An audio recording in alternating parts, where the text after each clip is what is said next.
قال سمعت رسول الله صلى الله عليه وسلم يقول لا صلاة بعد الصبح حتى تطلع الشمس ولا صلاة بعد العصر حتى تغيب الشمس.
So Abu Sa'id al-Ansari, Abu Sa'id al-Khudri radiyallahu anhu, Sa'ad ibn Malik, he was very young when he wanted to join the battle of Uhud, and the Nabi sallallahu alaihi wasallam didn't let him to join the battle of Uhud because he was very young.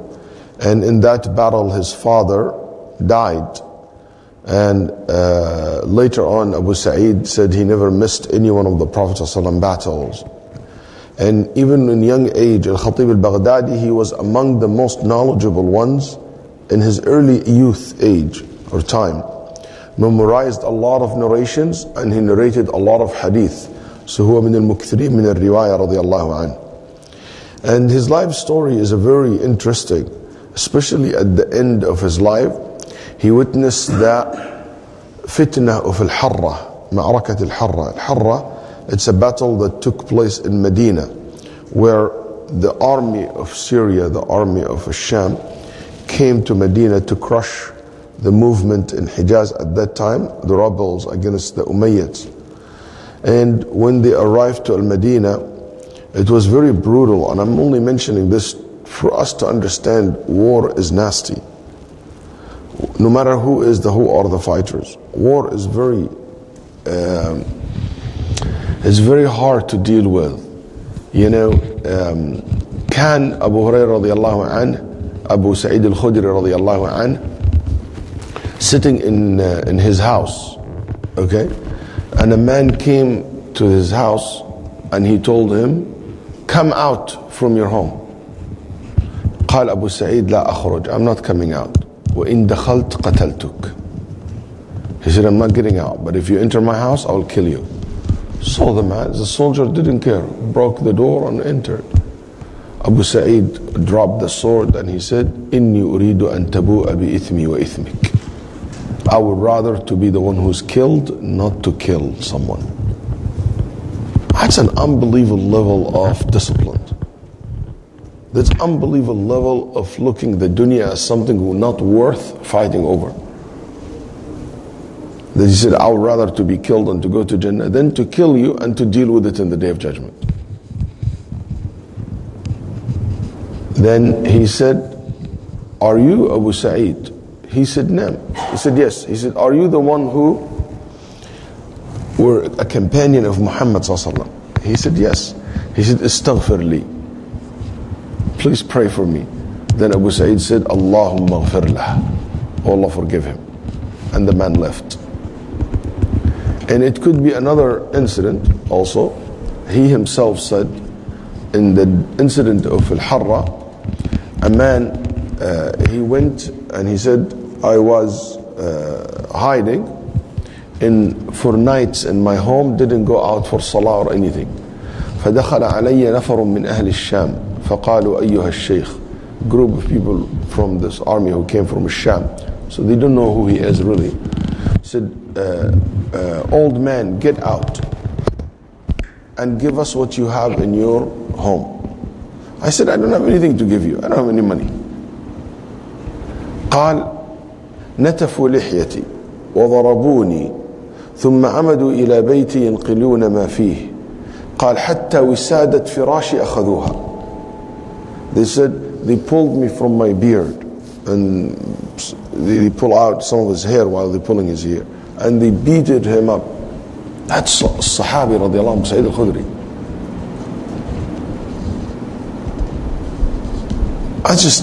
When you think of that, you know, sometimes we get so offended because someone didn't talk to me nice. And I get, oh my God, how come I am Sheikh so-and-so, the Imam, or, you know, I'm like doctor or I'm this, and somebody talked to me. And I feel so bad as the world, khalas, come to an end.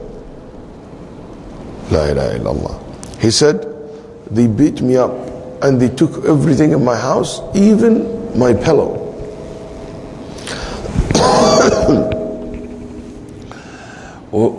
And I only had a couple of pigeons. They were in the outside, kind of backyard, or قال كان عندي زوج حمام حتى هذا أخذوه. The couple of pigeons, they took them with them. And that's the war. Mess, no control. It's just the army was told you can do whatever you want. And that's what there is a whole entire incident about this Al-Harra worth studying. And rahimahullah, there is also something about Abu Sa'id al-Khudri that he never asked anybody anything. Never asked help from anyone. So they asked, why? How did you develop that? He said, one day I was so hungry. I was extremely hungry. And I had a rock and I put it in my stomach and I tied it so it will push my stomach in. Okay? Because we're so hungry and there is nothing to eat, so I want to make my stomach smaller. They make their stomach smaller because they don't have food. Now we make our stomach smaller because we eat too much food. Okay? So he pushed it. His wife looked at him and she said, why don't you go to the Prophet ﷺ and ask him for help? Maybe he will give you something. Maybe he will ask someone to give you some money. He said, no, I'll try to do my best to make any money so I can feed myself. And if I couldn't, I will ask him. قال فطلبت فلم أجد شيئا. I was sick, I looked everywhere, I couldn't find any way to provide food for myself that day. Then he said, I decided to go to the Prophet ﷺ. So I came to the masjid, وَالنَّبِيُّ صَلَّى وَسَلَّمَ يَخْطُبُ. I entered the masjid while the Prophet ﷺ talking to his companions.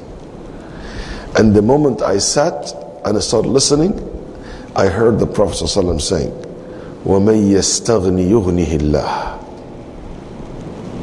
Those who will not ask, Allah will take care of them. Those who will not ask, Allah subhanahu wa ta'ala will take care of them.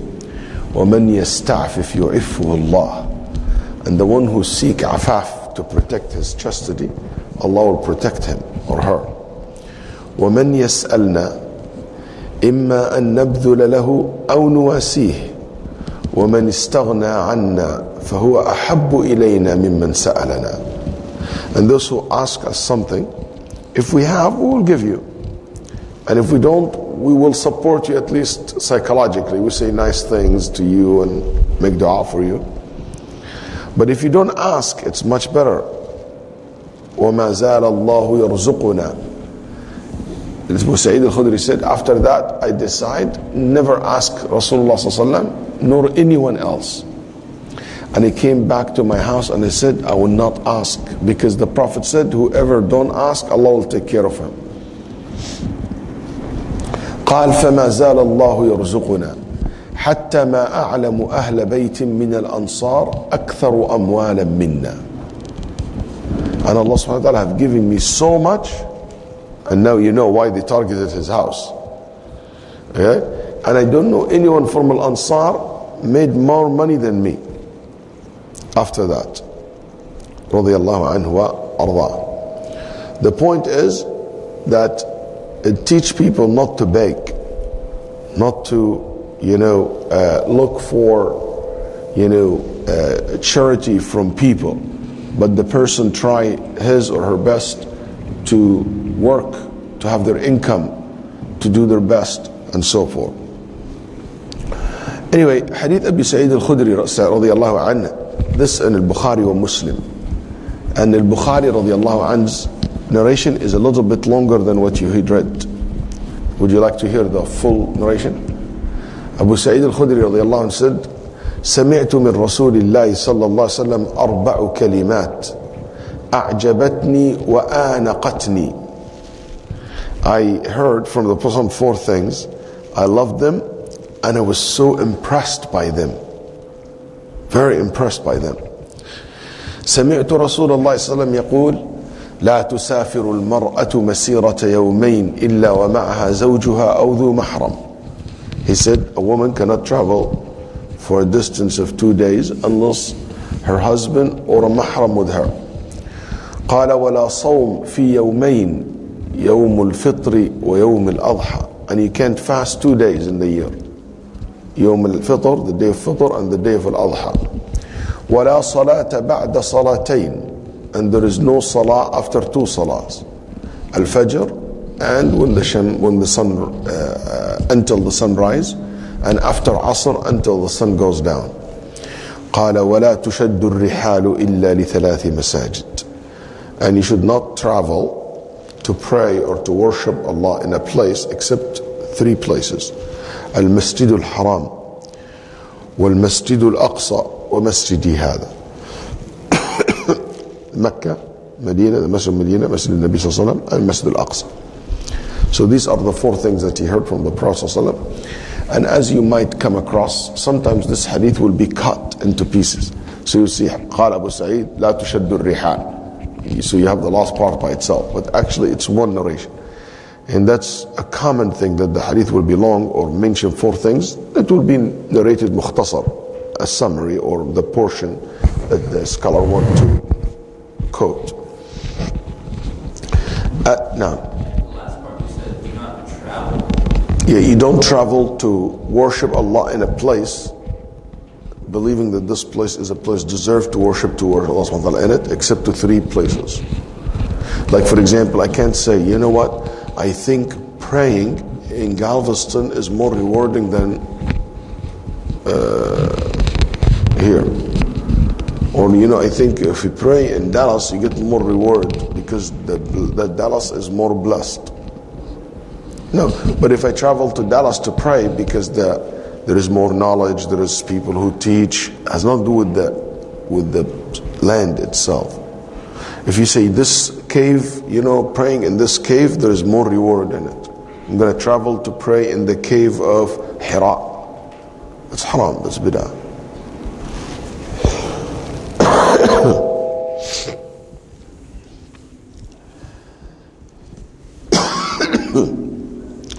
And in one of the narration he said, and no salah, not after salat al-fajr, no salah after fajr, until the sunrise.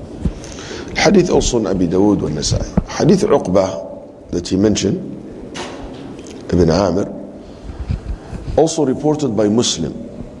Okay, so Hadith Uqbah radiallahu an, report Hadith Uqbah reported by Imam Muslim rahimahullah.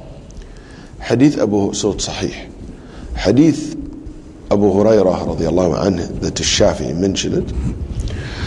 The author, which is Imam Ibn Hajar, said it's weak. Okay? And Ibn Hajar rahimahullah Shafi'i, and this hadith reported by Shafi'i himself. It's Musnad al-Shafi'i. But Ibn Hajar is an honest man. So even if his sheikh narrated this hadith and used this hadith, he still said it's weak. And Shafi'i rahimahullah reported this hadith from his sheikh Ibrahim ibn Muhammad ibn Abi Yahya, and Ishaq ibn Abi Farwata, and Sa'id and Abi Hurairah. That's the isnad. And Imam Ibn Hajar saying weak, it's really being nice. And I think he only did this because that's a Shafi'i's narration. Because this hadith should not be categorized as weak. It should be categorized as very, very weak. Okay, so weak is a very nice way of putting it. Why? Because Ibrahim ibn Muhammad, Sheikh, or the one Shafi'i narrated from him, is actually matruk in the Ahl al-Hadith, is a person who Ahl al-Hadith abandoned him, they never used him. Okay? حتى قال الإمام أحمد هو جهمي رافضي قدري كل بلاء فيه. الإمام أحمد رحمه الله, that person that Shafi'i reports from, Jahmi, Rafidi, kullu bala'im fi, is a Jahmi, which is an extreme deviant sect. Rafidi, extreme among the extremists, among the Shia.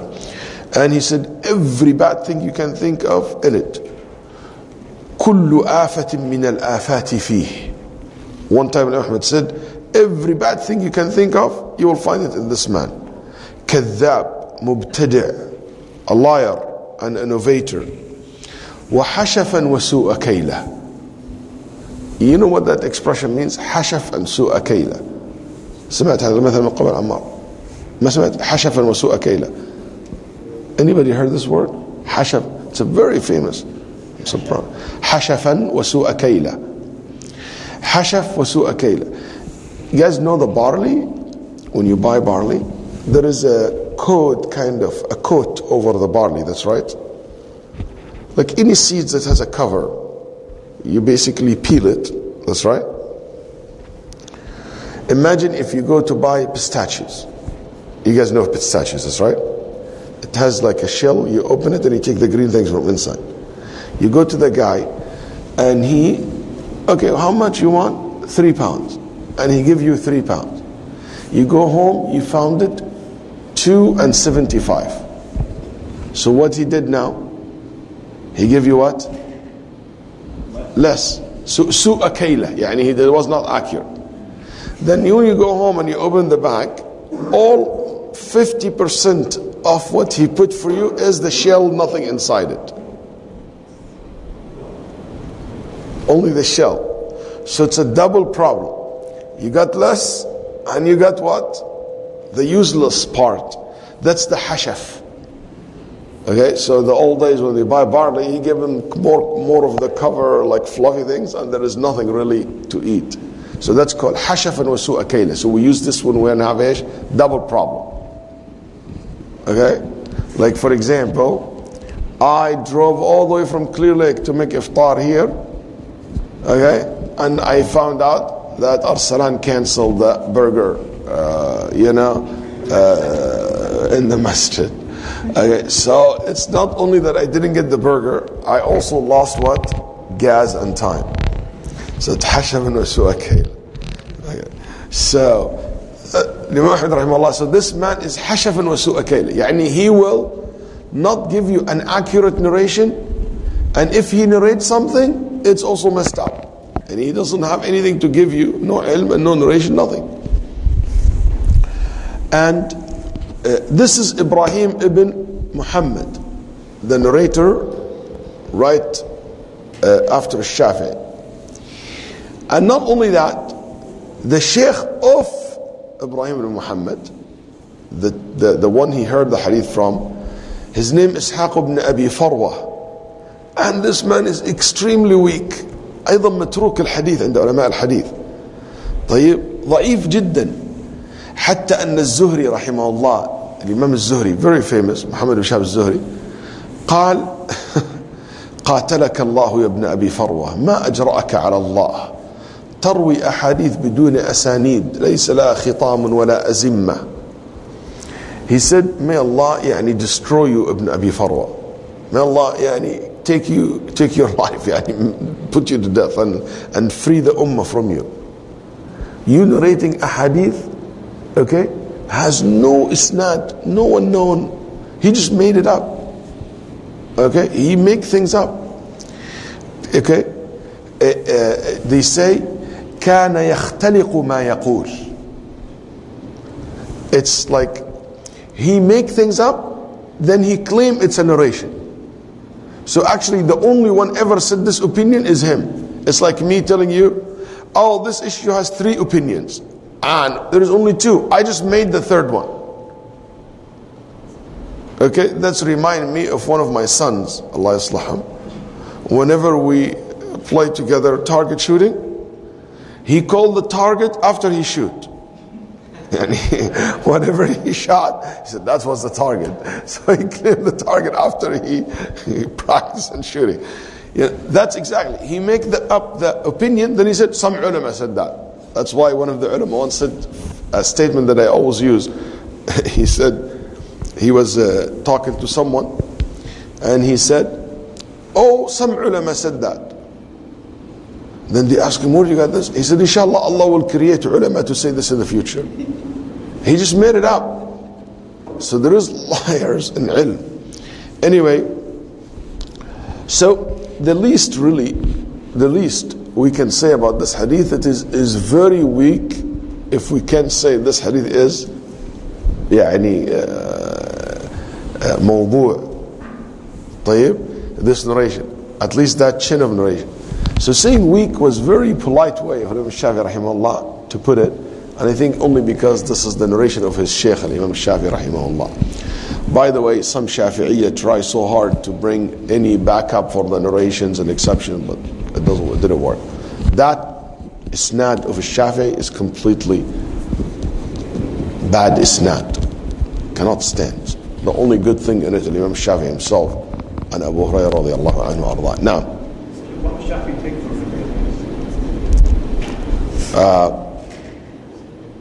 I don't know, but العلماء يروون, maybe he didn't know. It's a narration. Al-ulama rahimahullah, when he narrate and he mentioned the person, he free himself from responsibility. So the students will know the status of this. And maybe Imam Shafi'i sees, even though he's very weak, but the meaning that he narrates is correct. Because even if you are a bad narrator, it doesn't mean that you never say something right. Hadith Qatada, which is the last one in Sunan Abi Dawood, is a hadith that back up Hadith Abu Hurairah. That's why Imam Ibn Hajar mentioned it as a backup, because it has the same point, which is make an exception for Jumu'ah. But this hadith also is weak. The hadith is النبي نهى عن الصلاة وقت الزوال إلا يوم الجمعة. He forbid us to pray at zawal, at dhuhr time, except before dhuhr time, except Friday. But this hadith is not as bad in isnad as the first one, but it is hadith mursal, because Abu Khalil never heard from Abi Qatada radiallahu anhu. And Abu Dawood, the one who narrated the hadith, actually he mentioned this illah, this defect in the isnad, and he said it is hadith munqata'. He said there is a gap between Abu Khalil and Qatada radiallahu anhu. Not only that, but also has another narrator, is Layth ibn Abi Sulaym, and he's a weak narrator. I would say this hadith, can hadith Qatada back up the very, very weak narration of Abi Hurairah, and we say, okay, that's unacceptable from a hadith perspective. طيب. I would say الحديث المرسل, okay, if it's not weak, we can use it as a backup to another hadith which is weak. But you cannot use it for hadith which is very, very weak. Yani this is weak, but this is all the way here. It does not have a strength in it to pull it all the way up. But if you have hadith mursal, which is a little bit weak, and something like in this level, you put them together, put them both, you go up. So it's kind of acceptable. But when it, in this case that we have, I'm saying this because if you ever come across how the Shafi'iyya try so hard to put this together, and some of the ulama, and actually among them, not only Shafi'iyya, Ibn al-Qayyim rahimahullah, Zad al-Ma'ad, he said that hadith Abu Hurairah can be backed up by hadith Qatada, and he said والمرسل إذا اعتض بمجيئه من وجه آخر أو بعمل صحابي أو قوله عرف أن مرسله يتحرى الرواية عن الثقة. And this is very interesting. He said, see, Ibn al-Qayyim said that hadith Abi Qatada is acceptable. Why? He said not because hadith Abu Hurairah back it up, but because of the practice of the Sahaba backing it up. So if there is hadith mursal, and the point of the hadith commonly practiced by the Sahaba, we consider this mursal strong. Or it is backed up by other narrations which is not that weak, or it is Hasan, it will back it up. In this case, this hadith is backed up by the action of the companions radiallahu anhu, as we're going to see very soon. Let's look at the wording of the hadith. Hadith Abi Sa'id al-Khudri radiallahu anhu, قال لا صلاة بعد الصبح. لا صلاة, no salah after subh. Okay, لا صلاة, this is nafi or nahi? Nafi, because there is haraka, لا صلاة. If it's nahi, لا صلاة, it's nafi, negation. It's not forbidding, it's negation, linguistically. But this is one of the strongest way of saying no. If I say, it's information. You know, guys, in any language, Arabic, English, French, Thai, Jinn language, you know, aliens language, any language, it has to be based on two concepts. And this is very essential to understand language, especially the Arabic language. That's my area at least. حاجة اسمها خبر, حاجة اسمها إنشاء. خبر, it's information. إنشاء, it is commands. Okay? No praying in the masjid. Okay? That's information. I'm telling you, piece of information. No praying in the masjid. The masjid is closed. No praying in the masjid. But you understand from that statement, you're not allowed to pray in the masjid. Okay? It's not like, do not pray in the masjid. That's a very clear command. But when I say no praying in the masjid, or the masjid is closed, no praying, okay? It's an information telling us it's nobody praying in the masjid. But actually it means you're not allowed to pray in the masjid. Same thing in Arabic. When he said, La salata ba'da subh, it's negate, no salah after fajr. So it means do not pray after fajr. It's a very strong way of commanding you. المطلقات يتربصن بأنفسهن ثلاثة قروء. Divorced women wait for 3 quru. Statement, but it means divorced women must stay 3 quru. It's a way in Arabic language, and any language, I believe, has that. So you have to put in the context. And he said that means لا تصلوا بعد الصبح. That's why in hadith Abi Hurairah في الصحيحين نهى عن الصلاة بعد الصبح, forbade salah after subh until the sunrise. طيب. حتى تطلع الشمس, until the sunrise. There is another narration explain to us what that means exactly, until the sunrise, which is حتى ترتفع الشمس. So when the sunrise, is it sunrise just partially, completely, or while it's rising, or should we wait after the sunrise? In another narration said until the sun go up high. So the horizon like this, the sun comes, so until tartafa, until it became up high.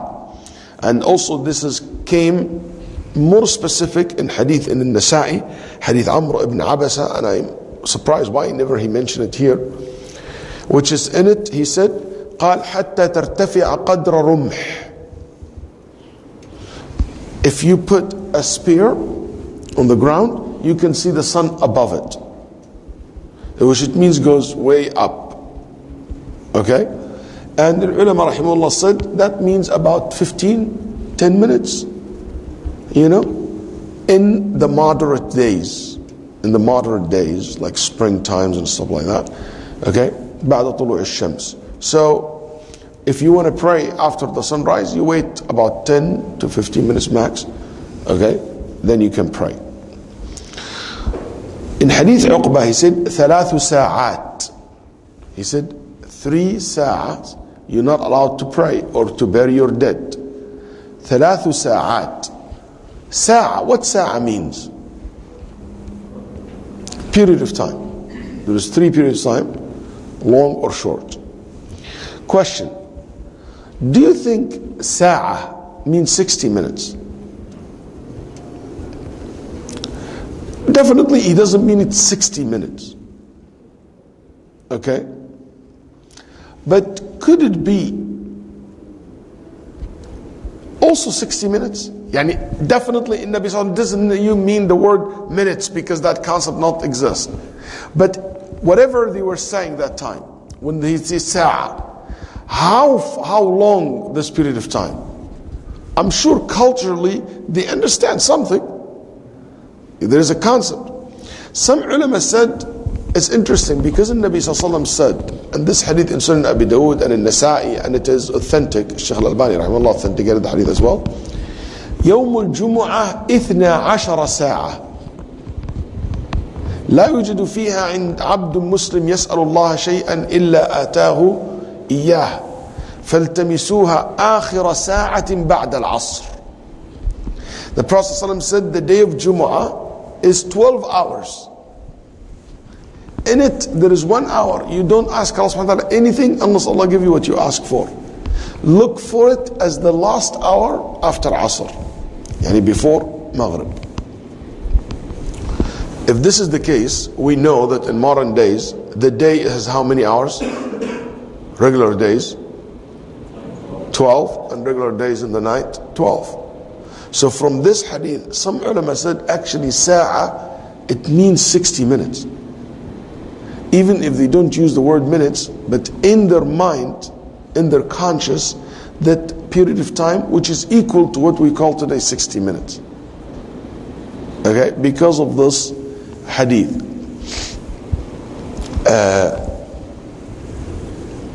So just for you to know, some said no, you take from Fajr all the way to Dhuhr time, Jumu'ah time, and you divide this by what? You remember the hadith, he said, if you come in the first hour, camel. If you come in the second hour, cow. Third hour, sheep. Fourth hour, chicken. Fifth hour, egg. You know the hadith? Whoever come early to Jumu'ah. So that's 5. And maybe in some narrations 6, but now in my mind it's 5.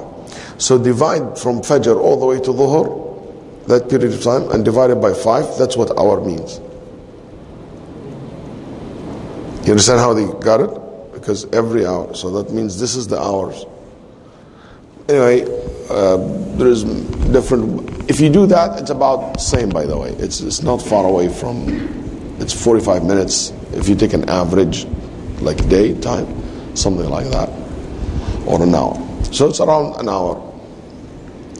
But also the word hour can be used, refer to very short period of time, but based on the context. ما لبثنا إلا ساعة من نهار في القرآن. 1 hour in the daytime. It meant not hour 60 minutes, short period of time. So the context. But maybe the hour also could mean in the time of the Sahaba radiallahu anhum, an equal period of time to what we call today 60 minutes. Around that amount. Yes. Okay. قال حين تطلع الشمس بازغة until the sun comes clear. Okay, يعني is up. وحين يقوم قائم الظهيرة. What that means, he said, and when, how do you translate it? I don't have my notebook next to me, so I have to go back and forth to see. And when the sun is at its height, midday. Meridian, is that a word also? Meridian? The sun is at its height at midday until it passes the He translated his meridian. Okay, at its height. And what? when the sun is at its height at midday till it passes the meridian. And until it passes the meridian. طيب.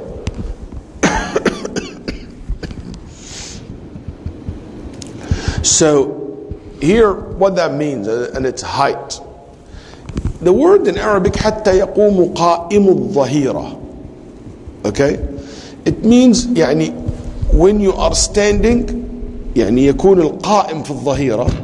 When you're standing, قائم, standing, you have no shade. No shade. Because the sun is not on the right or the left. It's just right at the top of you. So if it's right at the top of you, you will not have shade. Only when the sun moves to the west or before it reaches the center, you have a shade, this side or that side. So he said, when the sun on the top of you, that's where it's not allowed to pray or to bury your dead. Okay, that's قائم الظهيرة. They said, no, قائم الظهيرة, it means, يعني, if you look at the sun, it looks like the sun is not moving, as it is just right on the top of your head. طيب كأن قائم الظهيرة يعني كأنها قائمة واقفة لا تتحرك. As of at the Dhuhr time, you feel that the sun is not moving. It's just on the top of your head. Some said قائم الظهيرة, it means when the camel cannot anymore sit on the ground, they stand up. When you see the camels standing up, قائم يعني قامت, as if they stand up because the ground is very hot, that camels cannot even sit, they stand up. Okay? Al-Maqsood, the point is, when there is no shade, because you think the sun is not moving, because the sun on the top of you, that's the time where basically not allowed to pray. And we're talking here about Mecca, Medina, and these areas.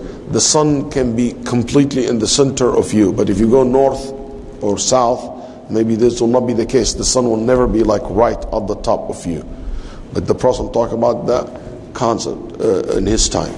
But the point is, which is the point before Dhuhr, yani the 15 minutes before Dhuhr. And some ulama said, actually it's not 15 minutes. It is 3 to 5 minutes. And that's somebody that I trust, Dr. Saad al-Khathlan. his specialty actually in timing, and he do a lot of research on this issue. And he said it's from 3 to 5 minutes only. So the 5 minutes before Adhan al-Dhuhr, you're not allowed to pray, you're not allowed to make sunnah, you're not allowed to pray at all, you're not allowed to bury your dead. The time before Dhuhr, about 5 minutes before Dhuhr, and some ulama said 10 to 15 minutes. Again, but Sheikh Al-Khadrani said, I checked this several times and I found it is from 3 to 5 minutes. Then he said, and you're not allowed, قال أو نقبر. Okay? نقبر أو نقبر. Both okay. نقبر أو نقبر موتانا. We bury our dead. But many of the ulama I found, they support the نقبر with the dhamma. It means what that means, النقبر موتانا, to bury them. What bury exactly means? Can we prepare the janazah? So is this limited only, can we pray janazah? You see? So here, we need to understand what that word, naqburu mawtana. Naqburu, it means we're not allowed to put them in their grave. So if this is the case, everything else is allowed, including salah, including whatever. Or naqburu mawtana, it means we don't pray janazah on our dead. Has nothing to do with really the burial. It means the salah, because the hadith already talking about the salah. Okay? So it means we're not allowed to pray janazah in these 3 times. But even if we bury them and enter them in the grave in these 3 times, it's okay. You see how the point comes? So the ulama rahimahullah look at this word, what that means exactly. And Imam al-Nawawi rahimahullah said, al-ulama, all of them, ajma'u, there is a consensus that you are allowed to pray janazah in these times. You're allowed to pray janazah on someone after Asr. You're allowed to pray janazah on someone after Fajr. You're allowed to pray janazah after you pray Fajr. Can you pray janazah? Happen in Mecca all the time. You're allowed to pray janazah after you pray Asr on someone who brought to the masjid. So Imam al said there is ijma' on this. So that means it could be naqburu al-qabr al-haqiqi. It means you're not allowed to enter them in their grave. Okay? But you might say, so what if we pray janazah on someone? Should we hold the janazah until next salah? Let's say somebody died, we pray janazah on him before Fajr, after Fajr. Should we wait until the sunrise, then we buried him? They said yes. And some ulama said no. What this hadith could means, and that An-Nawawi rahimahullah mentioned that, it could means don't intentionally try to bury your dead person at these 3 times. But if it's done unintentionally, it's okay. Okay? Shawkani didn't agree with that, and he said no. There is no proof for that. Anyway, we'll talk more about this. حتى تطلع الشمس بازغة, until the sun comes up, as we said earlier. وحين تتضيف الشمس للغروب. In the hadith, he said, until the sun تتضيف. ايش معنى تتضيف؟ تميل, start leaning towards sunset. Okay? And when the sun goes down, that's where we're not allowed to bury. Hadith Abu Hurairah radiallahu anhu. الإمام ابن حجر رحمه الله said, والحكم الثاني عند الشافعي. الإمام ابن حجر said that the second ruling, according to the Shafi'i. Can anybody tell me what ruling means? The second ruling. When he said, how he translated in your book? Shafi'i transmitted the second case. The second case of what? What he's referring to? He said here, preparation of praying when the sun, as it is, meridian. He just said the Shafi'i viewed the second ruling from a hadith they read from Abu Hurairah. No, he said Al-Shafi'i transmitted the second case. The second case referring to the hadith before, Hadith Uqba. Can you read Hadith Uqba one more time? See how many issues in Hadith Uqba.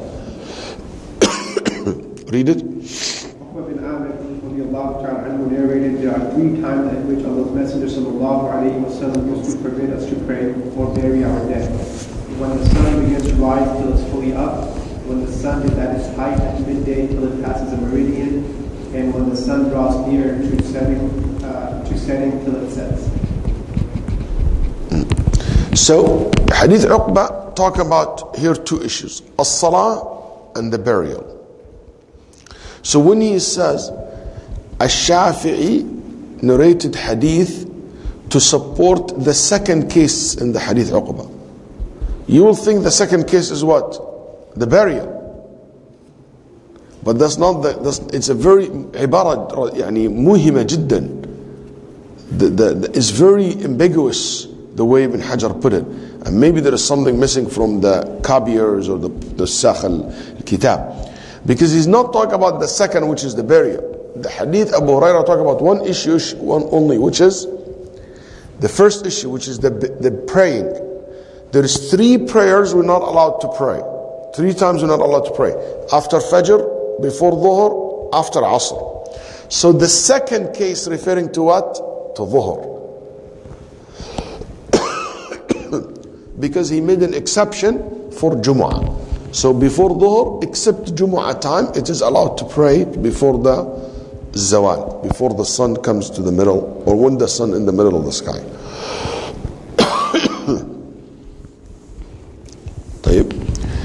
What do we learn from this ahadith? Number issue. When the time of prohibition to pray after Fajr start. When Nabi Sallallahu Alaihi Wasallam said, don't pray after Fajr. What he means by Fajr? When the Fajr time start, or when you pray Fajr, Salat al-Fajr? When you prayed for Salat al-Fajr. طيب. The first opinion among the scholars, it is actually when the Fajr start. When the Allahu Akbar, when that point, you're not allowed to pray except the prayers that Islam permit you to do. Which is how many? 2. The 2 rak'ah sunnah and the Fajr. Other than that, you're not allowed to pray. Yani someone after adhan want to volunteer for 8 rak'ahs. We said no. According to this opinion, not allowed. The only exception is made for the Sunnat al-Fajr and what? And Salat al-Fajr. Until the sun rises. And the sun goes up, you can pray as much volunteer as you want. And basically that's Madhab Abu Hanifa rahimahullah. And Ahlul Ra'i. And Ashabih. And the famous narration from Imam Ahmad rahimahullah. And that's also been said the opinion of Abdullah ibn Umar ibn al-Khattab, Abdullah ibn Amr ibn al-As, and a long list of tabi'een like Ibrahim al-Nakhai or Hassan al-Basri, all went to that position. Why? They said because number 1, Abdullah ibn Amr ibn al-As said the Prophet ﷺ came to us while we are praying, yani praying nafila, the Sunnat al-Fajr, before Fajr. And he told us, لِيُبْلِغُ الشَّاهِدْ مِنْكُمُ الْغَائِبِ. Let those who are witnessing me now tell those who are not. أَلَا لَا صَلَاةَ بَعْدَ الْفَجْرِ إِلَّا سَجْدَتَيْنِ. You should know, after Adhan al-Fajr, you only allowed to pray 2 rak'ahs. Sajdatain, rak'atain. 2 rak'ahs, which is the sunnah. That's it, until Fajr Salat comes. The hadith reported by Abi Dawood wa Tirmidhi wa Ibn Majah, rahimahullah ta'ala. It has talk about the authenticity of it, but it has a lot of back it up, and it is it's interesting what the Tirmidhi said. The Tirmidhi said it's weak, لكن هذا أجمع عليه العلماء. He said this narration, even if it's weak, but this is something al-ulama, all of them agreed upon.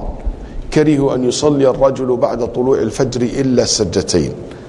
They all agreed that you should not pray more than the 2 rak'ah of the Sunnat al-Fajr. طيب, I don't think there is agreed, there is ijma', as you're going to know now. The second opinion is no. The time that the Nabi Sallallahu Alaihi Wasallam forbade you to pray start after you pray Fajr. And it doesn't matter, you pray Fajr in the beginning of the time or later in the time. Yani you pray 5 minutes after Adhan or 1 hour, or not 1 hour, or 30 minutes after the Adhan. The moment you prayed Fajr, khalas, not allowed to pray any volunteer anymore. Okay?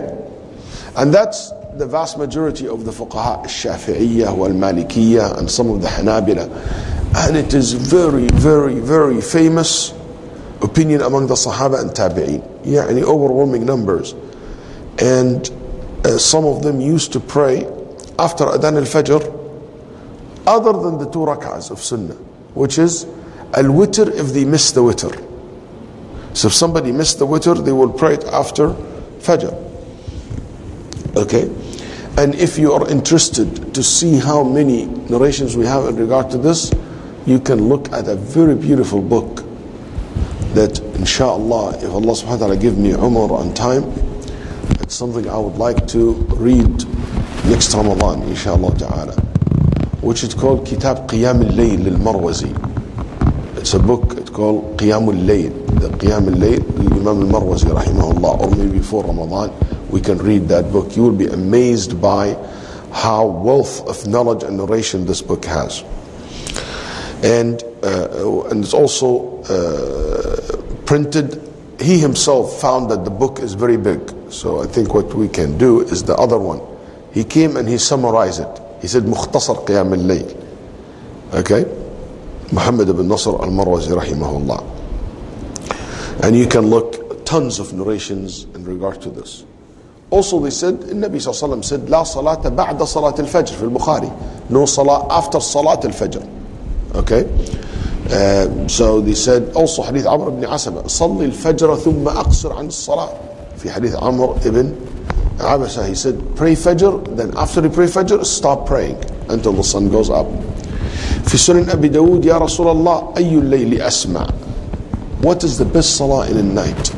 He said, جوف الليل الآخر, in the middle of the last third of the night. Listen carefully. The middle of the last third of the night. Not the last third of the night. The middle of it. If the last third of the night, 3 hours, so after 1.5 hours. That's the most precious time for dua. He said, so tell me in the night is the absolute best. He said, جوف الليل الآخر. Then Nabi sallallahu alayhi wa sallam told him, فَصَلِّ فَإِنَّ الصَّلَاةَ مَشْهُودَةً مَحْضُورَةً حَتَّى تُصَلِّ الْفَجْرِ. Then pray Fajr, it witnessed by Allah and the angels.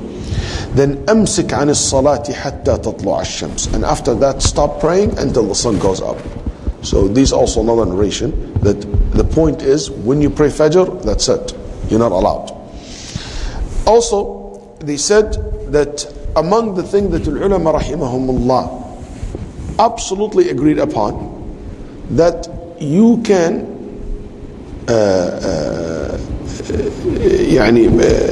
they say, if we say that the prohibition start from the adhan time, okay, if we say that, it's a mushkil. Why? Because the hadith said Fajr and what? Asr. Question: can you volunteer salah before Asr? Yes. Man salla qabla al-Asr arba'an harram Allah jazaa al-nar. If you pray 4 rak'ah before Asr, Allah forbid your body from hellfire. So if we are allowed to volunteer before Asr until Asr salah comes, but after Asr salah we can't, the same thing Fajr. They all came in the same hadith, should be understood in the same line. So that means you can volunteer before Fajr. Also, we all know that Sunnat al-Fajr is the most important Sunnah. That's right. And this is the Sunnah of the Fajr. This is the time of Sunnat al-Fajr, which is the 2 rak'ah before Fajr. It is not logically acceptable to say that this is a forbidden time to Salah, but it is the highly recommended Sunnah to pray. Just they don't go along with each other. But it is not allowed, but we're making exception for it. But what's the default time for Sunnat al-Fajr will be? You see, it doesn't really add up much. So that's why the majority of the fuqaha refuse that concept to say the prohibition starts with the adhan. It should be after Salat al-Fajr, khalas, you take a break. Okay? Because usually what the case should be, you praying all night, so take a break a little bit, khalas, until the sunrise. You engage now in dhikr, in dua, in salah, not in praying the salah. طيب, question. So if this is the case, what is the ruling in praying nafil from Fajr until Salat al-Fajr? Okay? We can say to you this. لم يثبت قط أن النبي صلى الله عليه وسلم صلى بعد أذان الفجر إلا ركعتي الفجر.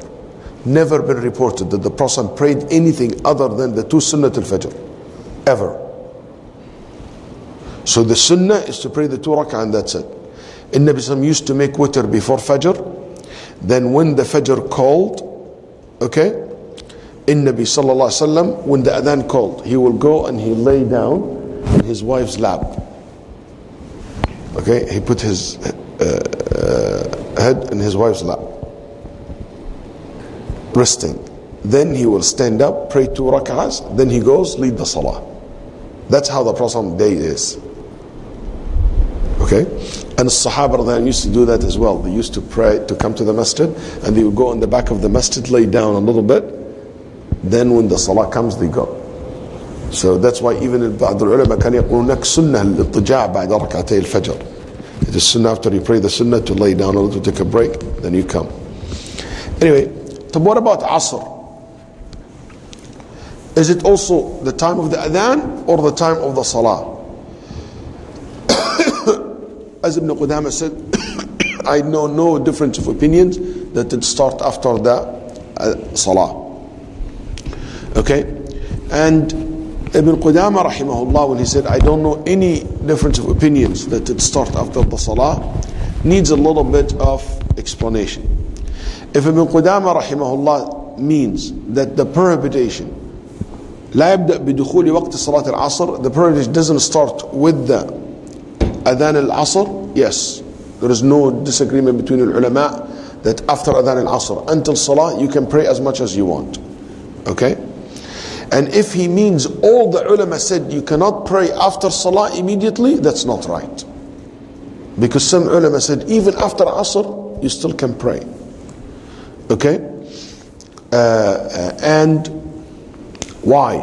Because there is a big debate between the scholars rahimahumullah ta'ala. Why? Because some ulama said the prohibition came in one of the hadith said that you're not allowed to pray after asr when the sun became yellowish, when the comes are near the ghurub. So not right after asr, but when the asr became late, like now, for example, 6:30 and 7.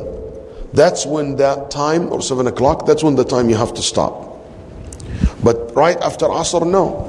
And they said, because the Nabi said, قَالْ لَا تُصَلُّوا بَعْدَ الْعَصْرِ إِلَّا أَن تَكُونَ الشَّمْسُ مُرْتَفِعَةً. As long as the sun is still up high, you can pray. But when the sun goes near down, that's when you're not allowed to pray. And by the way, it's been said that Ibn Umar said that. It said Ibn Hazm also adopted this opinion. So I don't think there is an ijma' on this. What I want you to know here, that before Salat al-Fajr, there is no prohibition, but the sunnah to pray only Salat al-2 rak'ah. And before Asr, you can pray 4, you can pray any volunteer you want. So this ahadith tells us how many times as-salah is not allowed. 3. Okay? Some ulama said 3. عند غروب الشمس وعند شروقها وطلوعها وعند الزوال. When the sun goes down, when the sun goes up, coming up, and when the sun in the middle of the sky. Okay? Some ulama said these are the 3 times. When the sun is going down, when the sun is coming up, when the sun in the middle. Other than these 3, you're allowed to pray. So they didn't care about when did you salli, when did you make salah, when didn't you make, this is the 3. And Al-Bukhari rahimahullah reported that Abdullah ibn Umar radiallahu anh used to say, I don't care you pray in night or day, you pray nafil or not, as long as you don't pray when the sun is going down or the sun coming up. So he limited the time only in the time of sunset and sunrise. And he understood from this ahadith that this ahadith talk after Salat al-Asr, he means when the sun goes down. Okay? And also Ibn Umar had the opinion that you are allowed to pray in the zawal. It looks like that. Also Aisha radiallahu anha, when she heard that Umar radiallahu anha forbidding people to pray after Asr, Aisha said, Awhama Umar is wrong. And Nabi sallallahu alayhi wasallam, when he said don't pray after Asr, he meant when the sun goes down. Not after Asr, no, when the sun is about to go down. That's how Aisha understood the hadith. Okay, so Aisha and Ibn Umar agreed on this. And also Ibn Hazm rahimahullah. So this group of scholars who said the time which is not allowed to pray, they limited to 3. Sunrise, sun going down, sunset, and when the sun in the middle of the sky. Bas. Okay? The second opinion said no. It is, the time was forbidding is actually 5. We understand from this hadith 5 times. Number 1. بعد صلاة الفجر حتى تطلع الشمس, after Fajr until the sunrise, and after the sunrise until it become مقدار رمح, high in the sky, which is the 10 minutes after the sunrise. So from Fajr until sunrise, sun coming out, then they said when the sun comes out until it became up high in the sky, 10 minutes after that. Kind of break it down a little bit. And they said, and the zawal, when it's in the middle of the sky. And after Asr, until it became near Maghrib, and the sunset. Then they said, and when the sun going down, until it completely disappeared. So they break it into 5. And that's the vast majority of the companion, successors, Fuqaha al-Islam, the 4 madhahib that we know. That's how they understood this hadith. Okay? And that's what Umar radiallahu anhu used to say, and great of the companion. I don't know why they break it into 5 this way. I think it's a little bit confusing. How about if we say this?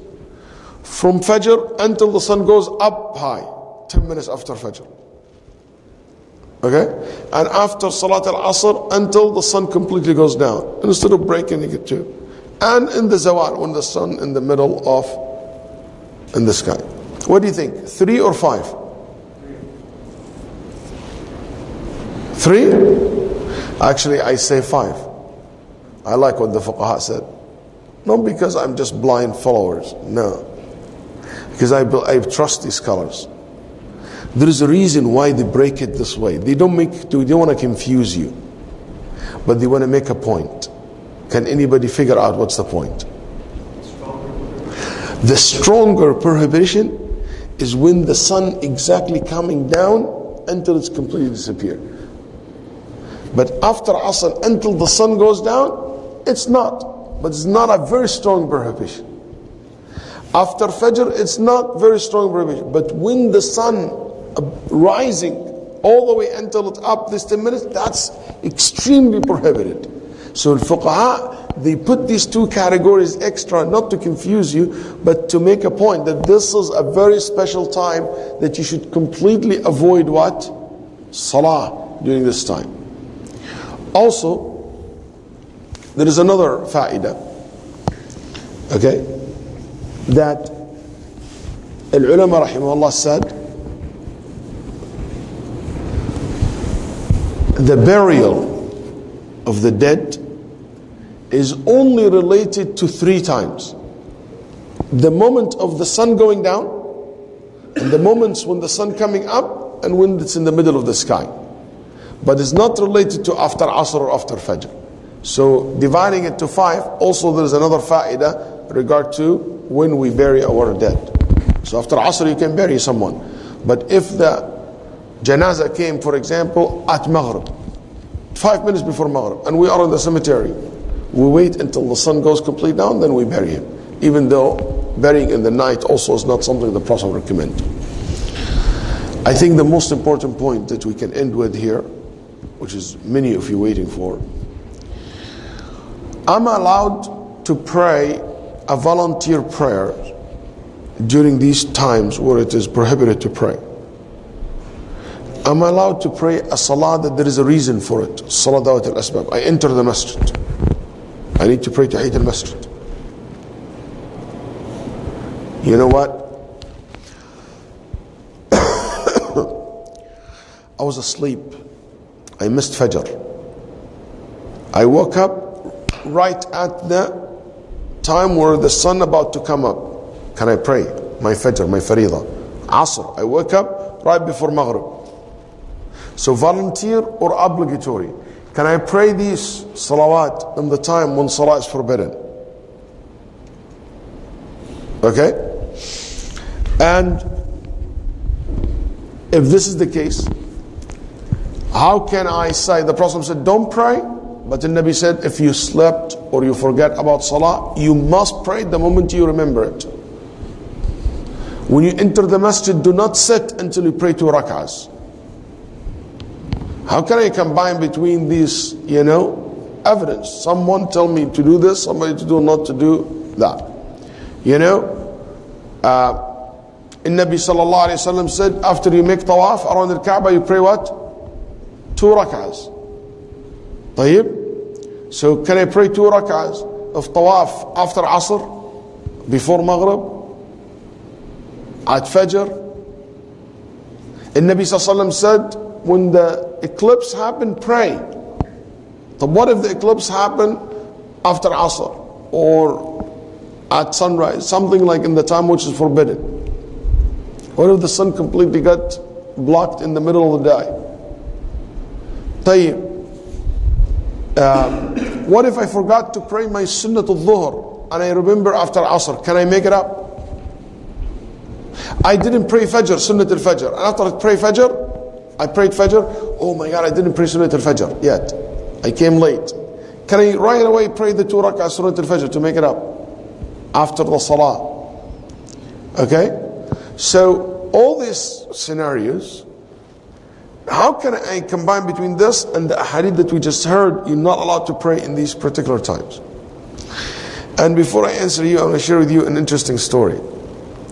Have you heard of Ibn Hazm, rahimahullah? I'm sure you did. I just mentioned him a couple of times. Ibn Hazm is a very great scholar. He has a nice story about why did he start seeking knowledge. He said, I entered the masjid once, Ayyamu Jahli, when I don't know much about it. And I came after Asr, and I sat. So somebody said, how come Yani? And he's older man. Ibn Hazm start learning the ilm after 40 years old. And he starts seeking knowledge in old age. So somebody told him, how come somebody like you will sit without praying Tahiyat al-Masjid? You should pray the 2 rak'ah. He reprimanded me so harsh. I felt shame, stood up and I prayed. Next time I came and I prayed, so somebody grabbed me when I'm praying. He said, what are you doing? Didn't you know that the Prophet said don't pray after Asr and before sun goes down? He said, and everybody has evidence, and I don't know because I'm ignorant. I have no ilm. So I decide to learn so nobody will control me anymore or tell me what to do. So I start learning and studying and get to learn. So basically I will not be like, everybody like shoot me this side, this is the side. And that's what inspired him, rahimahullah, to learn. حتى قالوا قم يا جاهل كذا الرجل. It was very mean to him. Say, ignorant person, what are you doing? And he said, حتى لا أكون ألعوبة في يد الناس. هذا ينهاني وهذا يأمرني. This man tell me no, and this man tell me do. Do and don't. SubhanAllah. And he started seeking knowledge, and he became one of the most knowledgeable scholars in our history. To the extent Ibn Daqiq al-Eid al-Shafi'i, rahimahullah, and ulama, they said, لا يحل لك الفتوى. You're not allowed to be a mufti if you don't have a copy of 3 books. Al-Mughni ibn Qudamah, wal-Majmu' al-Nawawi, wal-Muhalla ibn Hazm. Otherwise, you're not allowed to give fatwa if you don't have these 3 books in your library and you go back to review them. Rahimahullah ta'ala. I have a friend of mine, Abu Abdul Rahman Abdul Aziz Al-Hanut, Waffaqahullah Saddada. He's a person, he told me, he was not a religious person at all in the beginning of his life. He entered the masjid once and he heard Shaykhana Shaykh Abdul Rahim Al-Hashim, Waffaqahullah, one of great ulama al-Shafi'iyya, who was one of our teachers in College Sharia. And he was teaching. Then he mentioned something about Ibn Hazm. Hanut said, I was praying in the back. I don't even come to the masjid regularly. And I was impressed by what this man said, Ibn Hazm. So I went and I bought his book, Al-Muhalla. قال قرأت المحلى قبل أن أقرأ القرآن. I finished Al-Muhalla before I read the whole Quran, maybe, or something like that. Maybe he read Al-Muhalla more than 15 times. Al-Muhalla is a very huge book. Yani, the smallest version of it's like 8 big volumes, and some of them are 12 and 13 volumes. Depends on the font. It's a very big. It's an encyclopedia. So my friend, this is how he became religious, by reading the book of Muhalla ibn Hazm rahimahullah. He's a very strict Zahiri. He said, I only disagree with the Muhalla in 2 issues. There's 2 points I disagree with Ibn Hazm on them. It's weird because you must have a lot to disagree with him rahimahullah. Which is, one of them is al-ghina, musics. He said, I do believe it's haram. I don't agree with Ibn Hazm on it. Anyway, so here al-ulama rahimahumullah said, should we give preference to the order or to the prohibition? I'll tell you the opinions of al-ulama first, then I will give you inshallah the strongest opinion to me. The first one, al-ulama rahimahullah said, the prohibition was abrogated. Mansukh. This prohibition, this ahadith you just heard, don't, it used to be in the beginning of Islam. Why? Because the Nabi Sallallahu Alaihi Wasallam was worried that Muslimin will look like the kuffar, the way they pray to the sun, blah, blah, blah. But now after Islam became so dominated, well known, this ahadith was cancelled by the other ahadith and by the action of the Prophet Sallallahu Alaihi Wasallam. And the most known person who said this, Dawood al-Zahiri, no one else, as far as I know. طيب. So this is the most extreme in this side. طيب. And Ibn Hajar rahimahullah said that this is Dawood al-Zahiri's opinion and Ibn Hazm. Okay? And Ibn Hazm claim that Dawood al-Zahiri said, that's correct. Because Ibn Hazm said, Dawood al-Zahiri said that. But Ibn Hazm doesn't believe it's abrogated, just for the record. The second opinion, they said, in the other extreme, they said, you know what? You cannot pray. At all. Nothing. If you wake up or you have to pray in the time of prohibition, you're not allowed to pray. Even if it's obligation prayer, even if it's obligation prayer. Yani even if it's Asr prayer, no, wait until Maghrib start, then you pray Asr. Qadha. Fajr, you wait until the sun completely goes up. Hatta Qadha al-Fawaid. And this opinion been attributed to Abu Bakr radiallahu anhu, wa Ka'b ibn Ujrah min as-Sahaba. Abu Bakr radiallahu anhu, he slept and he wake up عند غروب الشمس, right at the sun set. And he waited until the sun completely went down, then he prayed his Asr. And this has been reported by Ibn Abi Shayba and other. And Ka'b ibn Ujrah happened to him at Fajr time also. And this is very near or close to the Hanafi's position. Al-Hanafiya also goes toward that direction. Okay? You remember what I told you before? The Hanafi is so strict. He said, if you pray Allahu Akbar, 1 rak'ah, before the sun comes down. But in the second rak'ah, the sun coming down, and that's the prohibition time, that's when the sun is coming down. They said, you stop the salah, and you cut it off, and you start again after the sun goes completely down. Also, prayer. So the Hanafiya basically agreed with them. So for them and the Hanafi, very near to the madhab Abu Bakr or Ka'b ibn Ujra. So that's Al-Ahnaf rahimahullah are very, very strict about you're not allowed to pray in the time of prohibition. Okay? طيب. So if they said you're not allowed to make Salat al-Asr or Fajr, what do you think they're going to say about Tahiyat al-Masjid? Or Rak'at al-Tawaf? Or any volunteer prayer? They're not going to agree with it, obviously. That's right? So here, this is the other extreme. You have one here and one there in this issue. The more strict, not extreme, but they're very far from each other. The third opinion, قالوا بجواز الصلاة ذوات الأسباب في أوقات النهي. It's a kind of moderate opinion. They said you are allowed to pray a volunteer prayer that there is a reason for it to be initiated at that time. Okay?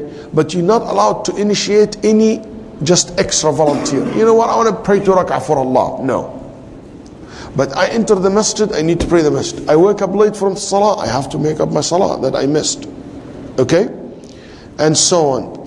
I pray janazah because we cannot delay the burial.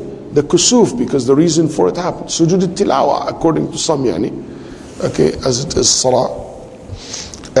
You can do it even if it's the time of prohibition.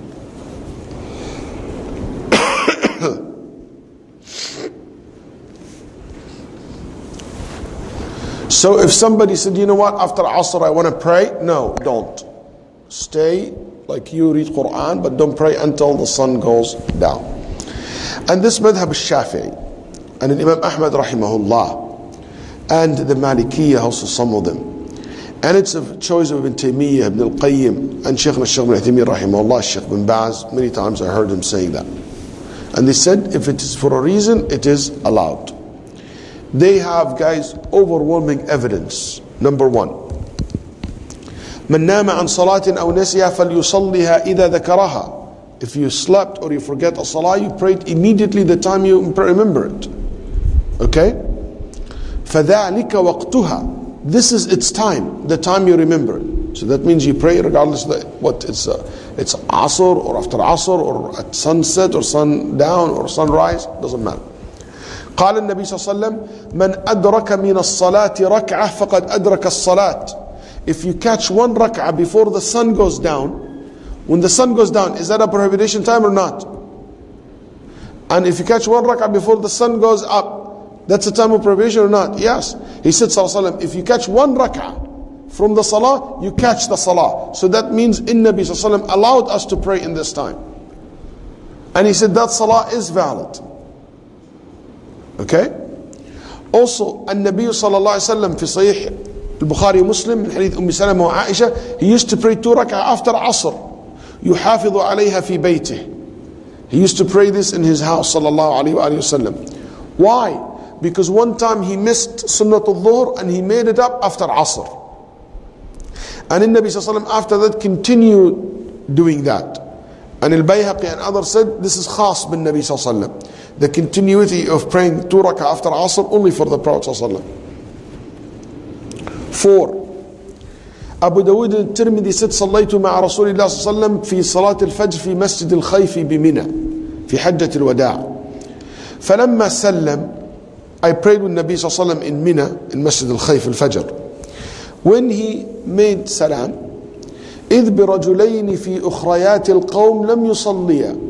He saw 2 men in the back with their stuff, didn't pray with us. فقال علي بهما, bring these 2 men to me. فجيء بهما ترعد فرائصهما, يعني مضطربين. They were shaking. فرائص, their rukab, their knees like shaking. Nabi Sallam brought them to me. So they're scared, maybe he will. وَكَانَ الرَّجُلُ قَدْ أُلْقِيَتْ عَلَيْهِ الْمَهَابَةِ. The Nabi Sallam was very respected person. And also قيل الفريصة الركب. Also الفريصة, what's أصحها, it's the meat in your chest here, in your breast area. Like when it's shaking, ترتعد, it shows like they are scared. So that's meat will be start moving. That's called ترتعد فرائصهما. And there is other thing was also mentioned about what's al-fara'is are. Anyway, so Nabi sallallahu alayhi wa sallam, when he said, why didn't you pray with us? Okay? Then they said, Ya Rasulullah, we prayed together before we came. We prayed Fajr by ourselves. Then Nabi sallallahu alayhi wa sallam said, but you came to the masjid where the jama'ah is going. They said, yes, but we prayed. He said, if you come to the masjid while they're praying, even if you prayed with us. So that was after Salat al-Fajr, which it shows you should not leave the jama'ah. There's a reason for them to pray. So Nabi Sallallahu ordered them to pray. And he said it will be nafilah for you. Also Nabi Sallallahu said, لا تمنعوا أحدا طاف بهذا البيت أو صلى أي ساعة شاء من ليل النهار. Any time in the day or the night you come to make tawaf and to pray, you're allowed. Any time. So that's exception from the prohibition. Also, Nabi sallallahu alayhi wa sallam said, Ya Bilal, tell me, ما أرجع عمل عملته في الإسلام. Ya Bilal, tell me what deed that you've been doing as a Muslim, so you became Muslim, you think that deeds will take you to Jannah. I saw you in Jannah. I heard you walking in Jannah. Tell me, what is that deed that you do, you think it will take you to Jannah? And I saw you walking even ahead of me in Jannah. خشفنا عليه في الجنة. لا إله إلا الله. I can't imagine how Bilal felt. You guys think when the Prophet told him that, he said, okay, khalas, I'm in Jannah, let me khalas take a break, I don't care now what happened. It's not like me when I was taking my exam in history of sects in college. My teacher tried to be nice to me, so he came to me final exam, and he came and he looked at my sheet of answer and he said, before I just started it, like let's say 10 questions, I only answered like 4 of them. He looked, you're not supposed to do that, but he was like, then he closed my sheet of answer and he said 100, and he circled and he said continue. He gave me 100 before he even see the rest of my answers. So, as a good student, what I did, I wrote Jazakallah khair, and I didn't finish the test, and I submitted the paper.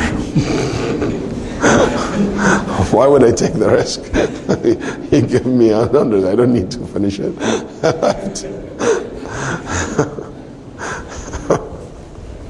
He was laughing so much. He said, no, you didn't answer, but I cannot give you, I have to honor what I said. And he gave me 100, Jazakallah khair. But I mean, it's not like this attitude. When he told him you're in Jannah, he still worked so hard. Anyway, so he said to him what? He said, لم أتطهر طهورا قط في ليل أو نهار إلا صليت بهذا الطهور ما شاء الله. I never made wudu unless I prayed after that. In any time in the day or the night. So that can include what? The time of prohibition, which is after Asr, after Maghrib, or at Dhuhr time. طيب. Also, in Nabi sallallahu alayhi wa sallam, he saw a man, his name Qais ibn Fahd, praying. He said, Ya Qais, asalatani ma'an? He prayed Fajr, and Qais ibn Fahd was praying. He said, Ya Qais, two Fajr? What are you praying? 2 Fajr? He said, no, Ya Rasulullah. لكنني ما سجدت سجدتي الفجر قبل الفجر. He said, no, Ya Rasulullah, I didn't pray the sunnah of al-Fajr before Salat al-Fajr. So after Fajr, I went and I prayed. Okay? فسكت النبي صلى الله عليه وسلم. The Nabi sallallahu kept quiet. He didn't forbid him. He didn't say it's haram. He said it's wrong. And that's the proof why you're allowed to pray the 2 rak'ah of Fajr. If you miss it before Fajr, right after Fajr. Anyway, there is many hadith like this, okay? And the ulama agreed that Salat al-Janazah after Fajr and after Asr, and the ijma' on this is mentioned by many scholars like Shafi'i rahimahullah. So if you're allowed to do Janazah, you're allowed to pray as well, for a reason. But here I want to mention something important. The more prohibited time for Salah is the time of what? It's a very short period of time. It's about 10 minutes, 15 minutes. It's when the sun is about to go down, when the sun is coming up in the middle of the sky. So that's a 15 minutes, 10 minutes, 15 minutes, 5 minutes in Dhuhr time. I think whatever reason you have, it can be delayed for 10 minutes. Yani you came at the masjid and there is 2 minutes left for Adhan al-Maghrib. Ya akhi, don't sit, stand up. That's a prohibition. Yani even if you sit, you're not making a sin. Because Salat al-Sunnah is Sunnah. It's recommended. You know, your Imam is Hanafi scholar who pray Fajr very late. Or Asr very late. Don't pray Sunnat al-Fajr when you pray with the Hanafi scholars who pray very late. Wait until the sun rises and you pray it in the duha time. Because it's very near to the time which is completely prohibited. But if you pray with someone who don't believe, who pray Fajr early like myself, no, you still have very long time until the sun rises. So you can after Fajr immediately pray your 2 rak'ah. Okay? And the same thing with Dhuhr. Also, I want to say that there is no sunnah from the Prophet ﷺ ever came from the Prophet that he ever prayed or recommended prayer in the time of prohibition. If you notice, there is no sunnah after Asr, there is no sunnah after Fajr. The Nabi never not did it, he didn't encourage us to do it except the Asr of the 2 rak'ah, and the ulama agreed something that is only for him. So if this is the case, this is my recommendation to you, that when the sun going down, sun going up, sun in the middle of the sky, just avoid the salah. And I think that's much safer for you. And Allah subhanahu wa ta'ala knows best. If you have a question, we can take for 5 minutes and we will end inshallah here. Yes. I sort of wanted to ask a little bit more about the hadith you were talking about distance. So there in Houston, for example, where I live, there's like 4 or 5 masjids that are like quite near to me. Would that apply to that situation? What situation? For example, like would I be required to only go to the closest masjid to me? For what? For salah. No. But what this has to do with what I said? I didn't get the connection. Earlier when you were talking about the hadith where it said like do not travel long distances for salah. Yeah, if you believe that a salah in this spot is multiplied than that other spot, apply. Also, it's about the belief. Yeah, the belief that you attach, that al-ibadah in this place is more beloved to Allah to pray Asr in Westheimer than Hillcroft. Okay. Yeah, so you have a belief attached to the spot. There's more barakah in the place. There's more barakah in the place because of the people. That's fine. There is bigger congregation, more ajr. That's fine. But no, it's the same exact everything. But like for example, everything identical between this place and Mecca, but still Mecca better. You see what I'm saying? Because the place itself, the haram of Mecca itself, have a special reward for it. Even if, Allah forbid, there is nobody praying there at all. Let's assume that hypothetically, there is only 2 people there. You still do your salah there, much rewarding than a masjid that has 1 million persons. But I want to travel to see the Turkish masjid, the Blue Mosque in Turkey. I'm not there because I believe Blue Mosque will make my salah multiplied more. No, I want to see the architect. I want to see the history of Islam. That's fine. Yes. The hadith that you mentioned just in passing about whoever prays at 1 before Asr will be protected from hellfire. Does that apply only once Asr starts, or can you do it before? Before you pray Asr.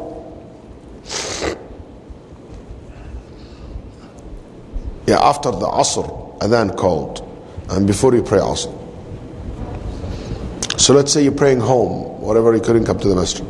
You can pray your 4 rak'ah, then you pray the Asr, 4. But in the Asr time, you're talking about overhead. Say that again.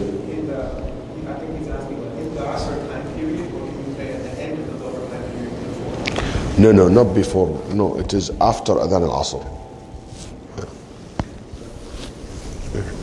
In Dhuhr, you have 4 rak'ah before Dhuhr and 4 rak'ah after Dhuhr.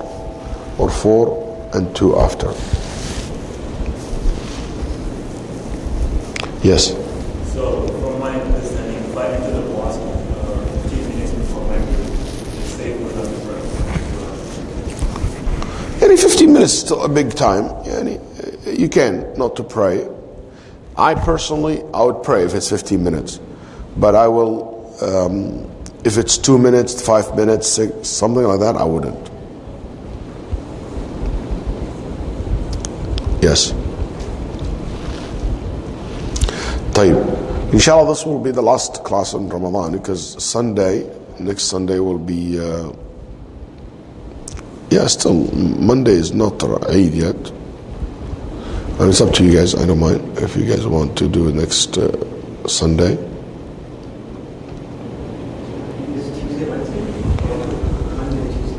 It is Tuesday or Wednesday, that's right. Inshallah, Tuesday. Looks like that. It looks like it's going to be Tuesday. Because the moon can be seen very clearly in many places in the world, in America. It's not going to be able to be seen in Middle East. Because it's going to be born after time for them. It's going to be very, very early for them to see it. It's almost impossible. But it can be seen with difficulty in Florida area and East Coast. But in California, it will be very up high for a quite long time. And it will be also maybe 18 hours old. So that's very, very visible. In South America as well. So I'm expecting there's a lot of ru'ya to be documented. Inshallah ta'ala. And I think ISNA also, according to their calculation, they are doing it in Monday. Tuesday. ISNA's calculation Tuesday. And it's interesting because ISNA changed their methodology of calculating the moon for this year. And it was only changed, according to what I heard, is to accommodate this year. Because it's according to the methodology that ISNA follow in calculating the moon, it should have not been Tuesday. According to their calculation methods all these years, it should be Wednesday. Because they have a condition that the new moon must be able to be seen and born before the midnight of Mecca. Which is this year will not go according to that condition that they put. So they came and they changed their methodology and not to limit this to Mecca anymore. Because if it will be like a disaster if you say we're following calculation, then you have the moon in California. You see how that would be so embarrassing. So they changed the whole calculation method. And also this will show you that it became naive for someone to think, calculation will solve the problem completely. Because there's so many different methods of calculating the moon and how to calculate and what to consider the beginning of the month and beginning of the day from one country, from one group of scientists to another. It's not something like, also definitely it's much easier to control than just the traditional way of sighting the moon. But still there is ikhtilaf and disagreement and conditions and what kind of condition to put and methods to follow and so forth. But it's very ironic like how the change happened. And I think what they're doing now is much accurate than before. make more sense. May Allah subhanahu wa ta'ala give them tawfiq, ya Rab. SubhanAllah. So what did we agree on Sunday? We will have Sunday. It's up to you guys. It's going to be the last one, Sunday. Or today is the last one. Inshallah, we will. In June, I will be traveling. So in June, we'll have the Eid. Then I'm traveling. I'm not coming back until July, beginning of July 2nd or something like that. So if we're going to start again, it's going to be. And in July, we're going to have the course here. That's right, in July, the intensive course.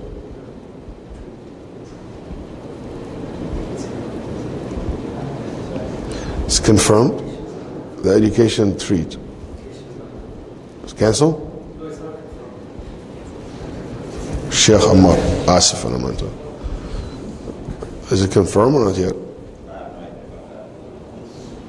Danish and Haytham.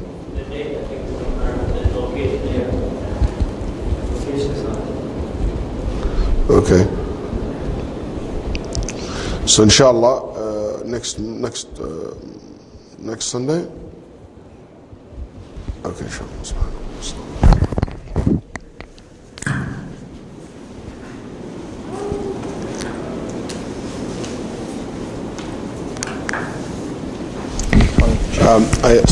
I want to make a point about the zakat.